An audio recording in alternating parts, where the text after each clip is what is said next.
लगातार मिल रही धमकियों के बीच विश्व हिंदू परिषद के नेता संतोष शर्मा का मामला अब राष्ट्रीय स्तर पर पहुंच गया है। प्रधानमंत्री कार्यालय ने इसे गंभीरता से लेते हुए गृह मंत्रालय और मध्य प्रदेश सरकार को सुरक्षा व्यवस्था सुनिश्चित करने के निर्देश दिए हैं, जिससे पूरे मामले ने अब सुरक्षा एजेंसियों की चिंता बढ़ा दी है। जानकारी के मुताबिक संतोष शर्मा को हाल ही में सर तन से जुदा जैसे आपत्तिजनक और हिंसक संदेशों के साथ गंभीर धमकियां मिली थी। कुछ मामलों में उनके खिलाफ फतवे जारी करने की भी बात सामने आई है, जिसे सुरक्षा एजेंसियों ने संवेदनशील माना है। इस पूरे घटनाक्रम को देखते हुए प्रधानमंत्री कार्यालय ने एक अहम पत्र जारी कर गृह मंत्रालय और राज्य सरकार को सतर्क किया है। पत्र में संभावित खतरे को ध्यान में रखते हुए तुरंत प्रभावी सुरक्षा उपाय लागू करने के निर्देश दिए गए हैं। इसके बाद राज्य पुलिस और खुफिया एजेंसियां अलर्ट पर हैं और संतोष शर्मा की सुरक्षा को लेकर समीक्षा की जा रही है। साथ ही धमकी देने वालों की पहचान कर कार्रवाई की तैयारी भी जारी है।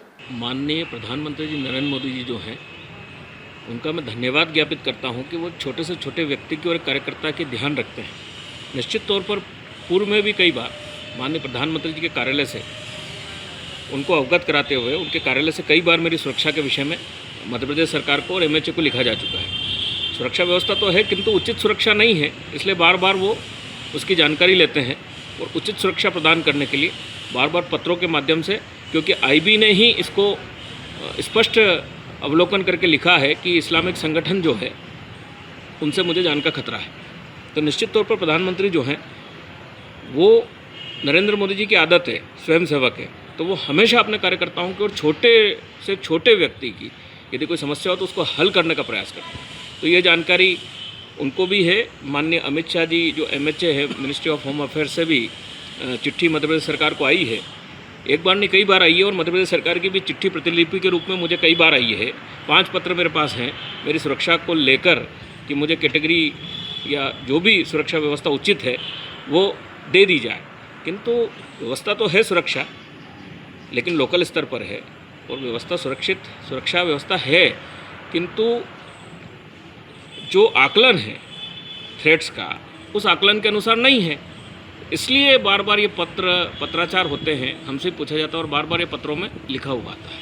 क्या यहाँ के अधिकारी नज़रअंदाज कर रहे हैं पत्र को, या फिर कोई उचित कदम नहीं उठाया जा रहा है? क्या लगता है आपको? देखिए, माननीय मुख्यमंत्री जी ने भी इस विषय में 2-3 बार एडीजे एंटी को बोला है, मेरे समक्ष ही बोला है। अब पता नहीं अधिकारियों को क्या लगता है, या अधिकारी क्यों नहीं कर रहे हैं, या अधिकारियों के मानक के अनुसार ये सुरक्षा उचित है। इसलिए किसी के ऊपर भी संदेह करना और प्रश्न उठाना, किसी के ऊपर भी प्रश्न उठाना उचित नहीं है। अधिकारी अपना काम कर ही रहे हैं, किंतु जो मानक है, जो सुरक्षा व्यवस्था है, उस अनुसार नहीं होगी। इसलिए बार बार पत्र द्वारा ministry of home affairs, MHA को और सबको आकलन के लिए सूचित किया जाता है। देखिए, मुझे तो सर तन से जुदा से लेकर कई तरह के पत्र मिले हैं और कई तरह से धमकियाँ भी दी है। कई जगह मुझे रोका भी गया, कई जगह मुझ पर ईंट भी फेंकी गई, और इसकी पूरी जानकारी जो है भारत सरकार के गृह विभाग को भी है। और कई जगह मेरा विरोध प्रदर्शन किया गया। भोपाल के अंदर तो मेरे पुतले जलाए गए।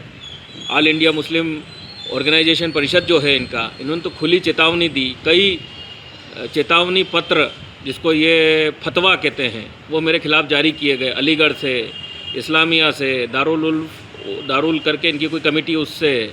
तो निश्चित तौर पर एक थ्रेट का आकलन तो है, और इन लोगों ने कई बार प्रयास भी किए हैं कि मुझे नुकसान पहुंचाया जाए। पर जहाँ पर कृपा हो राम की, तहाँ पर कृपा करे सब कोई।